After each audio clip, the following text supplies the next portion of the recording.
Draft grades are far from a new concept on YouTube when it comes to NFL content. There's plenty of people out there who dedicate a channel to a specific team and will talk about each individual pick in depth, or they'll talk about the draft class at whole in depth.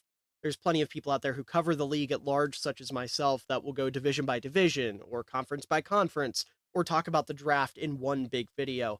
But you never see anybody talk about each individual team in their own draft grades video. All 32 teams, 32 videos. You never see that happen until now. Because I was disappointed with the pre draft content I was able to put out, because as a college student, free time is a luxury that I don't always have, I have decided to make up for it by making 32 videos throughout the month of May talking about my thoughts on all 32 teams' drafts. And I'm really excited to get into this.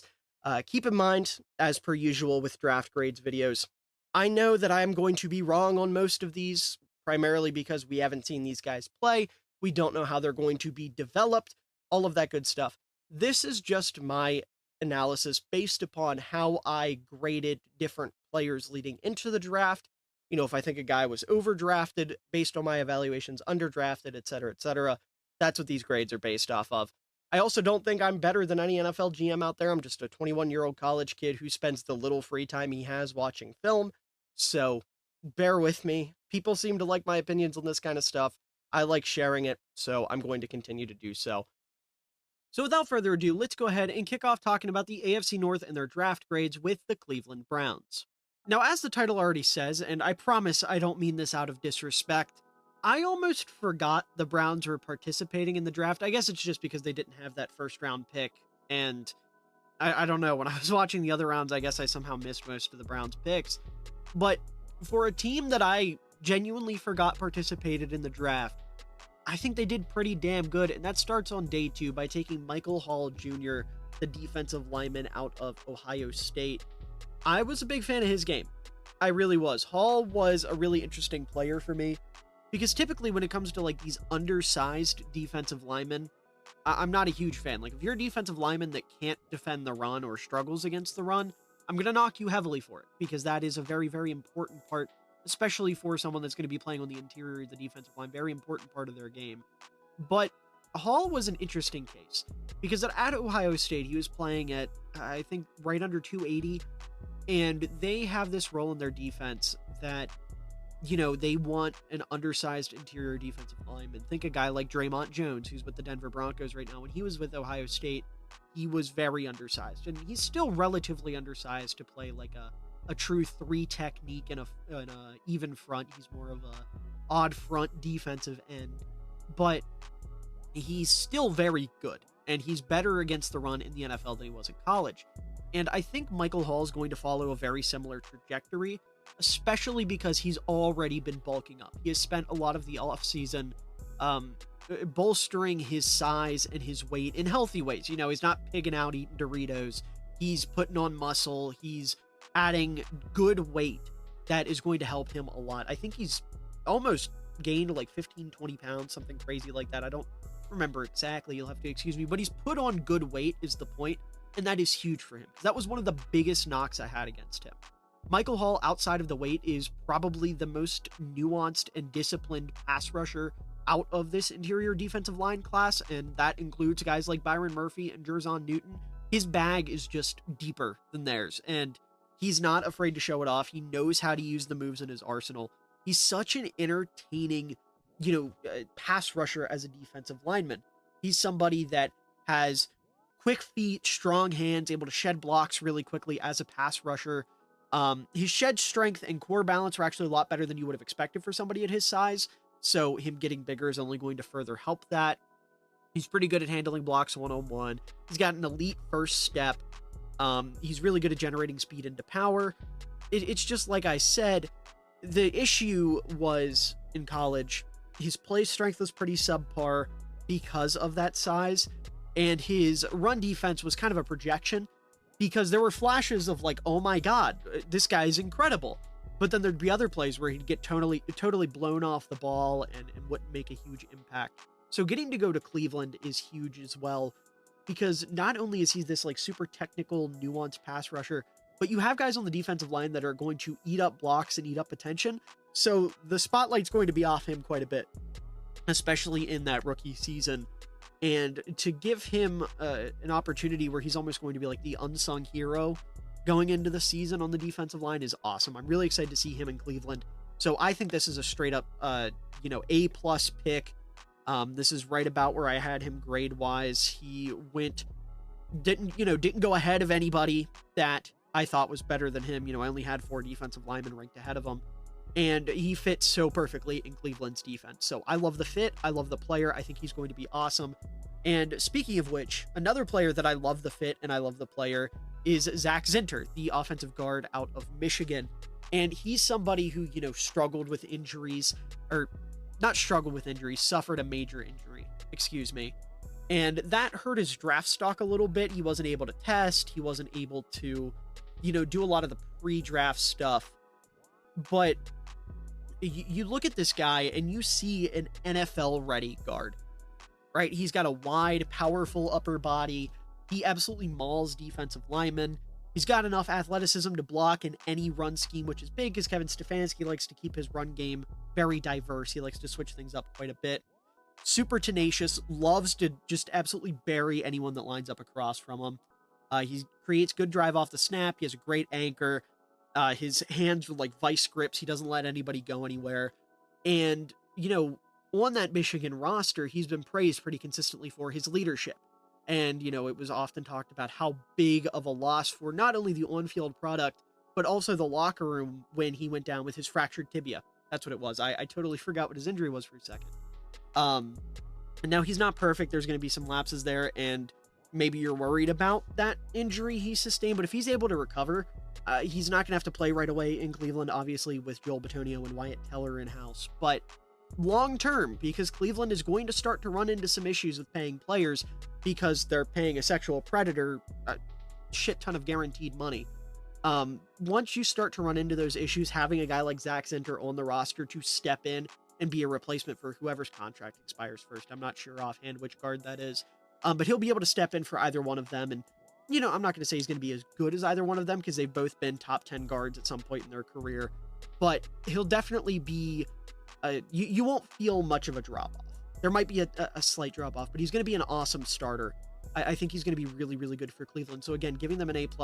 He was my 5th ranked interior lineman. He went in the 3rd round right behind guys like Cooper Beebe and Christian Haynes, who were the only 2 non-first round talent linemen I had ahead of him. So, the awesome pick. Getting him in the 3rd round is not only a great pick, but I think it's a steal. I think he was easily worth a 2nd round pick. So him falling to you is awesome. And then you get to day 3 and they make 3 back-to-back-to-back really good picks. None of them I would consider to be home runs or the perfect pick or anything. But this starts out with Jamari Thrash, the wide receiver out of Louisville. And I like this fit a lot in Cleveland, especially because he reminds me a lot of Jerry Jeudy, the wide receiver they just traded for and paid. They're both just really, really nuanced route runners. Now, Thrash wasn't a player I loved because he's a little skinny. He isn't super athletic. His ball skills aren't great, and he's not going to be a good contested catch guy. But as like a slot, as somebody who realistically will probably just be a backup to Jerry Jeudy for a while. And worst case, if something were to happen to Jeudy or Amari Cooper, God forbid, he could step in and play their role. Maybe not be as productive, but certainly play their role. He's a pretty damn good route runner. Like I said, he's smart. He's really good at identifying that soft spot in the zone. He's very flexible as a route runner. His route tree is pretty diverse. He's pretty instinctive. He's good at, that ability to catch the ball on the run, pull it in, and turn upfield pretty quickly. He's a good receiver. He's not great, but he's definitely good. There were a couple receivers on the board still when they took him that maybe I would have liked better. But, and usually that would, knock the grade quite a bit for me, especially with some of the guys there like, who was there? Who am I forgetting? Johnny Wilson was still on the board, for example. Taj Washington, Malik Washington, 3 guys that I had over him. Normally that would knock the grade more than it did for Thrash, but I think the fit is so good that I'm willing to ignore that because I think he is a good receiver for what Cleveland needed. I can put my biases and my board to the side for a second and just accept okay, this is what Cleveland wanted. This is a good guy for what they need. He's going to play a role for them, and I can appreciate that. And then in the 6th round, they take the linebacker Nathaniel Watson out of Mississippi State. And Watson was a player I liked a lot when I first watched him, but as time went on, I kind of soured on him a little bit. I don't think he's like bad by any means. I had a late 5th round grade on him. You get him here in the 6th. I think that's great value.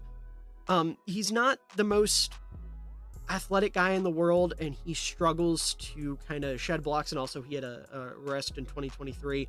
I'm not going to act like that's the end of the world for the guy, but, definitely worth noting. That kind of stuff, especially when it comes to pre-draft, is always tough. But you've got a guy who, I got to point this out because I'm me. He had an uncle that played in the NFL, played fullback. Shout out Harold Morrow. Played for the Vikings, the Ravens, and the Cardinals. I know that doesn't matter, but I got to bring up fullbacks whenever I can. He's got good size. He's a consistent tackler. He hits hard. He's got like an old school vibe, old school demeanor to him. Very instinctive run defender. And he's very quick to like get downhill and engage. Like I said, he's a little slow to disengage from blocks, but he's very quick at getting downhill and actually engaging. And I think he's somebody that, if he can hit his peak, if he can really develop, he could be an awesome pairing with JOK. Or worst case, Cleveland runs a 4-3. He can be a solid strong side backer, a good special teamer. I like this fit a lot. Again, just like Thrash, maybe not a player that I'm in love with, but definitely one that I like the fit a lot. I can see their role very, very clearly.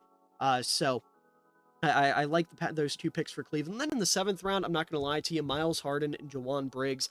I didn't watch either of them pre-draft. I had to go back and watch them after the draft. Harden, I was pretty okay with. I didn't have any complaints. It's a 7th round pick. You're taking a DB that is more of a versatile, like big nickel safety type of guy. And I'm okay with that. It's the 7th round. You take a flyer on a guy who's a pretty good athlete. He had some injury issues in 2021 and 2022, especially, and he's not going to be great in man coverage, but he runs hard. He plays hard. He hits hard. He's going to be a good special teamer if he makes the roster. He's got good eye discipline in the run and in like zone coverage. So I see the appeal. I like Harden. There weren't any DBs on the board that I had scouted at this point, so I can't say like, maybe you should have taken this guy or this other guy or whatever. I think this is a pretty good pick. And then finally, their other 7th round pick, Jawan Briggs, the defensive lineman out of Cincinnati. This is an instance where I'm going to say there were some guys on the board that maybe I liked a little bit more, especially guys like Fabian Lovett, who ended up falling out of the draft. Leonard Taylor, who somehow went undrafted. And I'll tell you right now, Browns fans, I'm docking you a little bit for not taking Leonard Taylor here, but that applies to anybody who took a defensive lineman in the 7th round and it wasn't Leonard Taylor. I'm just astounded that he fell out of the draft. But I mean, Jawan Briggs, he's a big space eating, kind of like low center of gravity nose, and that's cool. That's fine. I don't have any problems with him. I don't think there's anything negative to say. It's just there were a couple guys on the board that I liked a little bit more, but he'll be fine. If he makes the roster, awesome. If he doesn't, so be it. But I can't say anything too crazy negative about the Briggs pick, just that there were maybe some guys that I liked more. But again, kind of playing with the theme of maybe there was someone here that I would have liked more, but I get the fit for Cleveland. He's local. Went to Cincinnati, so they probably had more exposure to him than a lot of the late round defensive tackles. And if that's the case, so be it, But at the end of the day, I really like what Cleveland did here. I think Hall and Zinter especially are going to be picks that in 4, maybe 5 years, we look back and we're like, man, how did we let them fall to Cleveland? How did we let them end up in Cleveland, especially Hall on the defensive line with Myles Garrett?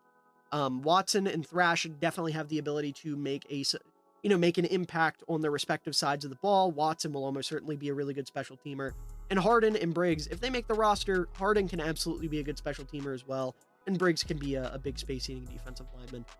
So I can't give them an A+, just because I feel like there's not enough here to go off of.